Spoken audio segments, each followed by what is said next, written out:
Welcome back. Here's another scary story from the internet.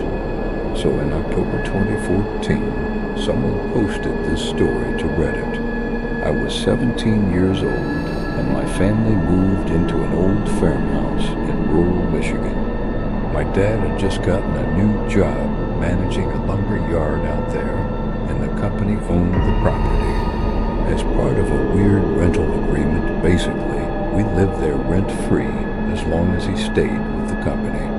It was a good deal, or at least it sounded like one. The house was ancient, the kind with creaky wood floors, drafty windows, and light switches that sparked when you flipped them.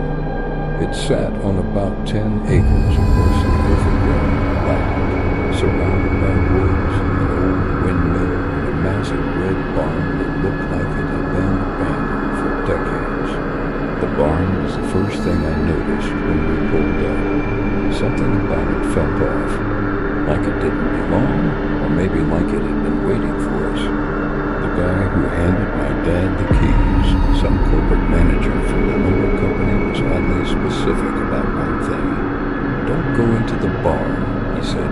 "It's condemned. Structurally unsafe. Use the house, the land, whatever, but stay out of the barn." We all just kind of nodded. My dad laughed it off. "Yeah, we'll stay out," he said. "We've got no use for that thing anyway." The first few weeks were uneventful. I was finishing my senior year online, and since we were so remote, I didn't have many friends to hang out with. My parents worked long hours, and I spent most of my days walking the property, reading, or helping clean up the house. But every night, just past 11 p.m., I noticed something strange. A light would come on in the barn. Not a flicker, not a reflection, a full-on bright white industrial light, like the kind you'd see in a mechanic's shop. And then after about 30 minutes, it would shut off again. I told my dad. He shrugged it off. Probably just old wiring or some motion sensor thing. It's been empty for years, but why would a barn with no power still have functioning motion lights? One night curiosity got the better of me. I stayed up and watched. At exactly 11:06 p.m., the barn lights blinked on both the top and bottom floors, lit up like someone had flipped a switch. But I saw no movement, no figures, no animals, just the lights. I decided to test it. The next night I went outside with a flashlight and sat by the fence that bordered the barn.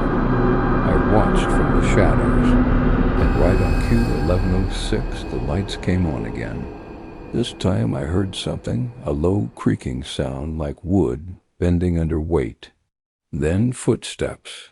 I know what footsteps on wood sound like. This was slow, deliberate, and from the way the sound traveled, whatever or whoever it was walking across the upper floor of the barn. I turned off my flashlight, I crouched low, and I just listened. The footsteps went back and forth, pausing, then starting again. And just before the lights went out, I heard something that froze me. A whisper, faint, impossible to make out, but close like it was just behind the barn, whispering through the cracks. I ran back to the house. My parents didn't believe me. They said maybe it was animals. Maybe I was dreaming, but I knew what I heard.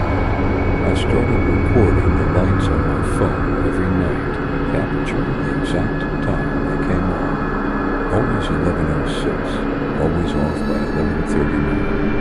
I posted one of the videos online, got a few weird comments. One stood out. "It's not the lights you should be afraid of. It's when they don't turn on." I didn't know what that meant until the night they didn't. It was a Thursday, cold, windy. I stayed up waiting by the window. I checked my phone clock, 11:06. Nothing. 11:10, still dark. 11:20, my heart was racing. Something felt wrong. wrong your body recognizes before your brain does. Then I heard the barn door creak open. It wasn't subtle. It was loud. Heavy boots on old wood. Then 3 knocks. Slow and hollow. Knock, knock, knock. I didn't move. I didn't breathe. Then I heard a voice. Just one word. Hello. It wasn't aggressive. It wasn't loud. It was sad, desperate. Like whoever said it had been alone for a long time. I couldn't explain it, but something in my chest told me if I answered it wouldn't stop. It would keep coming. So I stayed quiet. After a while, the footsteps faded. The barn door creaked again. Then silence. My dad came home with a flashlight and a crowbar. He searched the barn top to bottom, but there was nothing. Just dust, rusted tools, some broken hay bales.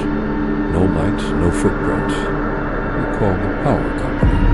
They checked the lines and said there hadn't been electricity run to that barn in over 20 years. That weekend, I noticed something new. At 11:06 p.m., the lights didn't come on again.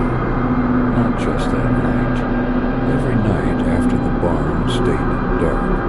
But the footsteps, those started showing up somewhere else. Inside the house, not loud. Not every night. But I'd hear them in the hallway, downstairs. Once, right outside my bedroom. Then came the whispers. They always started at 11:06. Sometimes it was just one voice. Sometimes more than one. But they were always right outside my door talking like they were deciding something. Arguing, laughing, and once crying. I tried sleeping with earplugs, with music, with sleeping pills. Nothing worked, because it wasn't just sounds. I started seeing things, reflections in the mirror that weren't mine, figures in windows. My bedroom door creaked open on its own one night, slowly like someone was standing on the other side. One night, I snapped.